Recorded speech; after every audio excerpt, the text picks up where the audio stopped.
નથી કે હું જે પણ કરું છું આપણા માટે કરું છું, આપણા પ્રેમ માટે કરું છું. શ્રી, હું તારા સિવાય નહીં રહી શકું.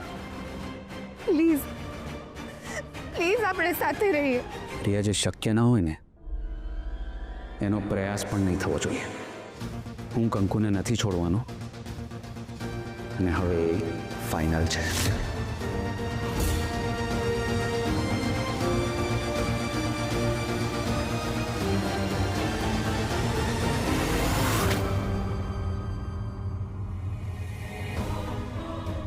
કંકુ તને છોડાવે છે અને તું ત્યાંથી ભાગી ગઈ. એ તારી બુદ્ધિ, એ તારી અક્કલ? રિયા કરતાં કંકુ 1000 દરજ્જે સારી. કંકુએ નિસ્વાર્થ બનીને રિયાને બચાવી અને રિયા સ્વાર્થી થઈને ત્યાંથી ભાગી ગઈ. મમ્મી, હવે મારે ત્યાં સહન નથી થતું. હું પણ તને એ જ કહેવાની હતી. આજે જે બન્યું એ મારા માટે પણ અઘરું હતું. તો હવે શું કરશું મમ્મી? હવે એક નાનું અંતરાલ લેવાનું. એટલે તમે લોકો જે કહેતા હશો ને, પોઝ, એક નાનકડો પોઝ લેવાનો. હું કંઈ સમજી નહીં. રિયા, આજના બનાવ પછી મને લાગે છે કે ઘરમાં બધાને તારા પ્રત્યે થોડું અંતર આવી ગયું હશે. એટલે મને કોઈ કંઈ કહ્યું નથી, પણ આ તો અણકહી વાત સાંભળવાની અને સમજવાની એ તો મારો ધર્મ છે ને. સાંભળ, થોડો સમય માટે તું મુંબઈ જતી રહે, કારણ કે ઘણીવાર 24 કલાકનો સાથ પણ માણસનો પ્રેમ ઘટાડી દેશે. તમને મારા વિના ચાલશે?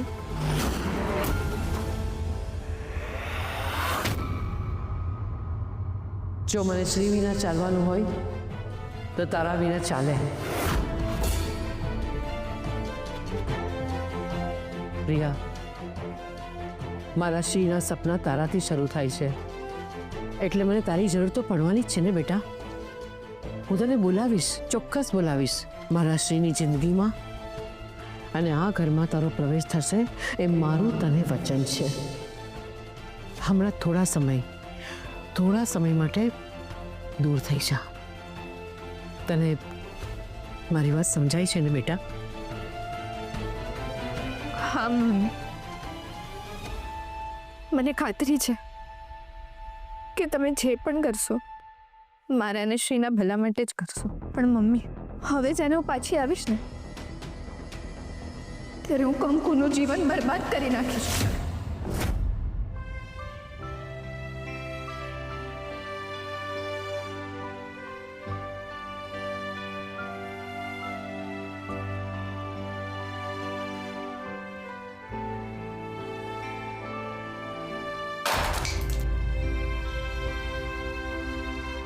કંકુ,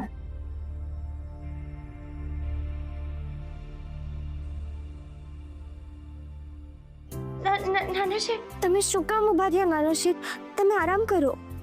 કંકુ સેજ આગ લાગી ગઈ હતી. મારા લીધે તમારી ઊંઘ ઉડી ગઈ ને?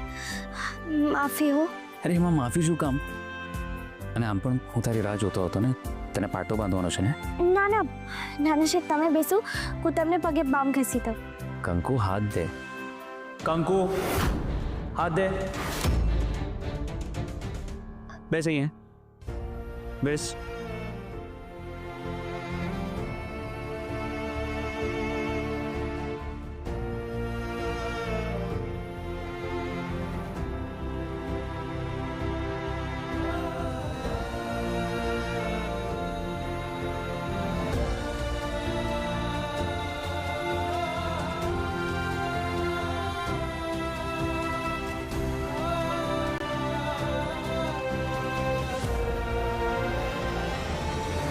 નાના શેઠ,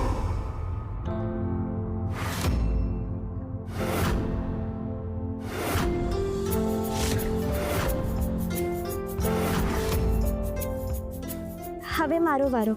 તમે બેસો, હું તમને પગે માલિશ કરી દઉં. કંકુ, સવાર સુધી સારું થઈ જશે. પગ દો. કંકુ, મારી વાત. નાના શેઠ, તમને કીધું ને બેસો.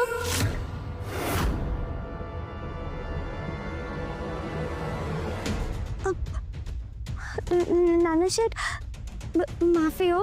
એ તો તમે નહોતા માનતા ને એટલે મોઢેથી બોલાઈ ગયું. માફી.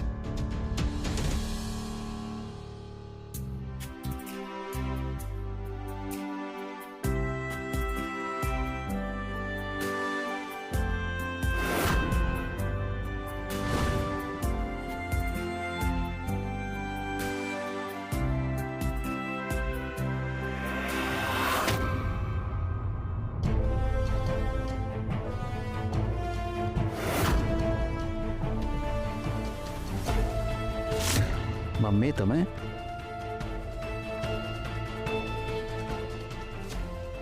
કામ હતું કંઈ મને બોલાવી લીધો હોત. કેમ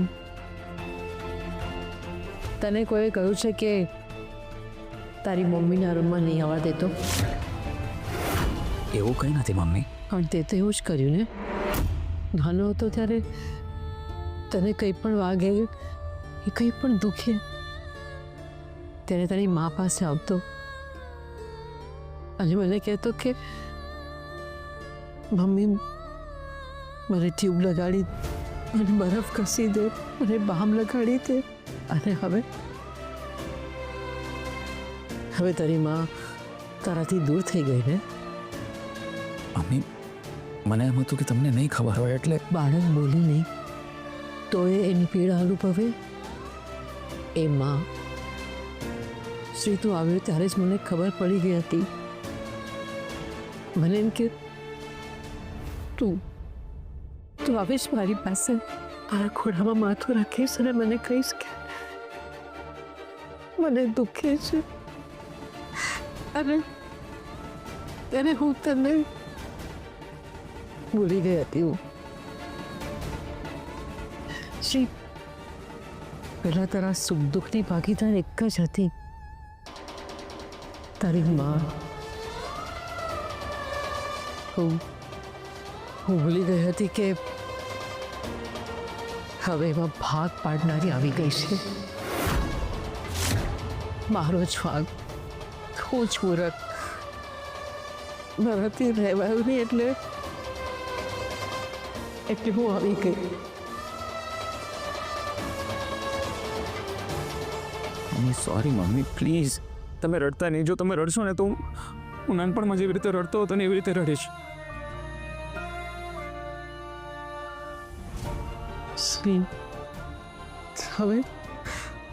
હવે તો તું મોટો થઈ ગયો બેટા.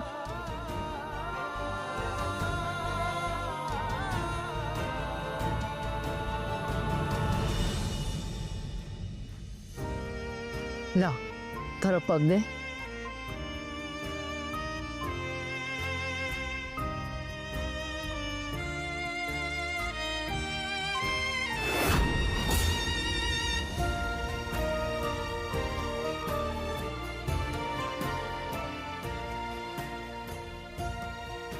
ખુશ ખોળામાં અન્નકૂટ પડ્યો હોય ને એટલી.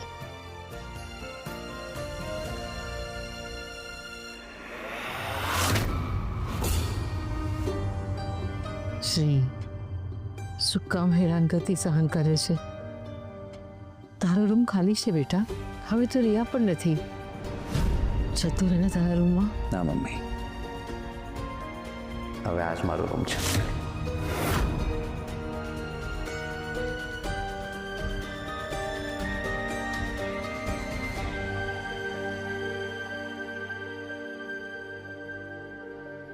મમ્મી આ રૂમ નાનો છે પણ અહીંયા શાંતિ બહુ મોટી છે. હું માનું છું આ રૂમમાં સગવડતા નથી પણ આ રૂમની અગવડતામાં પણ સંતોષ છે. અને તમે જ કહો છો ને મમ્મી કે સંતોષથી મોટું બીજું કોઈ સુખ નથી. હવે તમે જાઓ આરામ કરો. ઠીક છે શ્રી, હું જાઉં છું મારા રૂમમાં. મમ્મી એવું નથી. શ્રી આ રૂમમાં તને શાંતિ અને સંતોષ મળે છે પણ આ રૂમમાં મારો જીવ રૂંધાય છે. નાના શેઠ બાને શું કામ કોચવાટ દેવું છે? ત્યાં જતા રહ્યો ને નાના શેઠ. કંકુ મેરેજ પછી પતિ પત્ની જુદા રહે? મન એક હોય તો પછી શું આઘા ને શું નોખા નાના શેઠ? સાંભળવામાં સારું છે પણ જીવનમાં ઉતારવા માટે નહીં. શ્રી, તું જેને પતિ પત્નીના સંબંધ કહે છે એ હકીકતમાં જવાબદારીનું આદાન પ્રદાન છે. આ છોકરી તારી પત્ની નથી.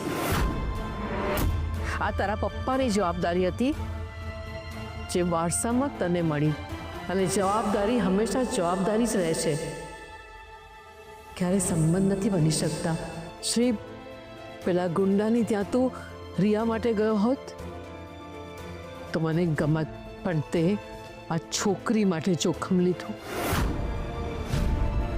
શ્રી, હું અને તારા પપ્પા એકબીજા સાથે એટલા માટે છીએ કારણ કે અમે બંને એકબીજાને પ્રેમ કરીએ છીએ, અને તું આ છોકરી સાથે એટલા માટે છે કારણ કે તું તારી જવાબદારી નિભાવે છે. ના મમ્મી, એવું નથી. એમ? તો બોલ, તું આ છોકરીને પ્રેમ કરે છે?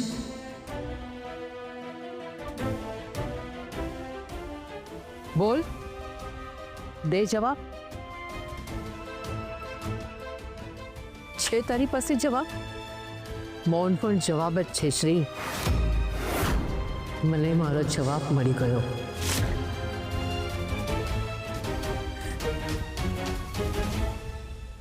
ભાઈ સાચું જ કીધું નાના શેઠ. મને ખોટે ખોટી પત્ની નો કયો. હું તમારી જવાબદારી છું તો પછી એમ જ રહેવા દ્યો. નાના શેઠ, તમારો મનનો ભાવ હું સમજી ગઈ નાના શેઠ, પણ એ ભાર ન બનવો જોઈએ ને.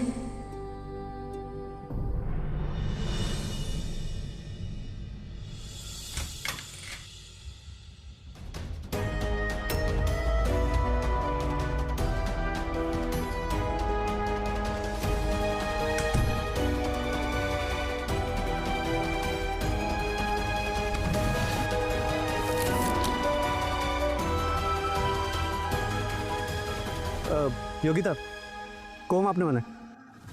તારી નોકરાણી છું, જાતે લઈ લે. યોગિતા, ઘરના કોઈ પણ કામની તારી પાસેથી અપેક્ષા નથી રાખતો. કોમ છેલ્લે તે વાપર્યો હતો એટલા માટે તને પૂછ્યું. છેલ્લે મેં યુઝ કર્યો તો શું થયું? તો કોમને પાછો એની જગ્યાએ મૂકવાનો હોય. નહીં મૂકો. આ ઘર મારા બાપુ છે, એટલે મારી મરજી હશે ને એમ જ રહીશ અને વસ્તુ પણ રાખીશ. અને એમ પણ અત્યારે હું બહુ જ બિઝી છું. હા બોલ બોલ. અરે સાવ ફ્રી છું, બોલ ને.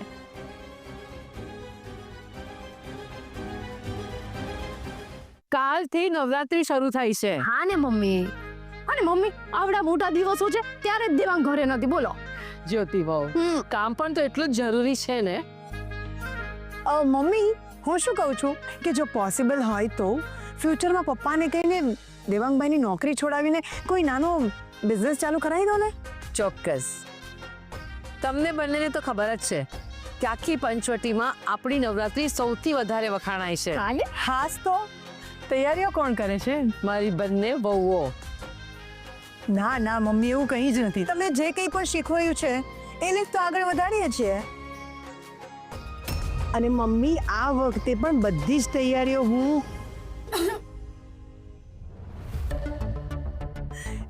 અને જ્યોતિ અમે બંને સાથે મળીને કરી રહ્યા છીએ. ભાભી, એક વાત કહું? તમે કહો તો આ વખતેની નવરાત્રિની તૈયારી હું કરું? મને માવડીની સેવા કરવાની બહુ ઈચ્છા છે. કોની ઈચ્છા છે? પણ માવડીને તારી સેવા લેવી છે કે નહીં એ પૂછ્યું તે એમને? કંકુ માંગી શકાય, કોઈ કંઈ પણ માંગી શકે. કોણે, ક્યારે અને કેટલું માંગવું એની સમજણ બહુ જરૂરી છે. સમજી ગઈ? તમે મૂંગી રે અને વચ્ચે ડબકા નહીં મારતી. હા,